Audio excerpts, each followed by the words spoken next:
कोल्हापूर गगनबावडा मार्गावरील भोगावती नदीवरील नवीन पुलाचं काम संथ गतीनं सुरू होतं. मात्र जिल्हाधिकाऱ्यांनी पुलाचं काम लवकरात लवकर पूर्ण करण्याच्या सूचना दिल्यानंतर जलद गतीनं कामाला सुरुवात करण्यात आली आहे. या ठिकाणी सर्व पिलरचं काम पूर्ण झालंय. आता पिलरवर 140 टनी गर्डर ठेवण्याचं काम सुरू झालंय. एकूण 10 गर्डर ठेवण्यात येणार आहेत. आज आता बालिंगा येथील भोगावती नदीवरील पुलाचे गर्डर लॉन्चिंगचे काम सुरू आहे. एका स्पॅनचे 5 गर्डर आहेत. ते 5 गर्डर लॉन्चिंग झाल्यानंतर लगेच त्याचा स्लॅब काम आम्ही सुरू करणार आहे. तर येत्या 5 दिवसामध्ये म्हणजे दररोज 1 ते 2 गर्डर असे मी आता लॉन्चिंग करणार आहे. दरम्यान आखाती युद्धाचा फटका पुलाच्या कामाला बसतोय.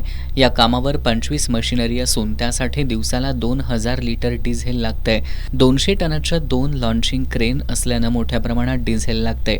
पण डिझेल मिळत नसल्यामुळं ठेकेदार आणि कर्मचारी अनेक पंपांवर शोधाशोध करून डिझेल उपलब्ध करण्याचं काम करावं लागतंय. एकंदरीतच या पुलाचं काम पावसाळ्यापूर्वी पूर्ण होण्याची शक्यता कमीच वाटते.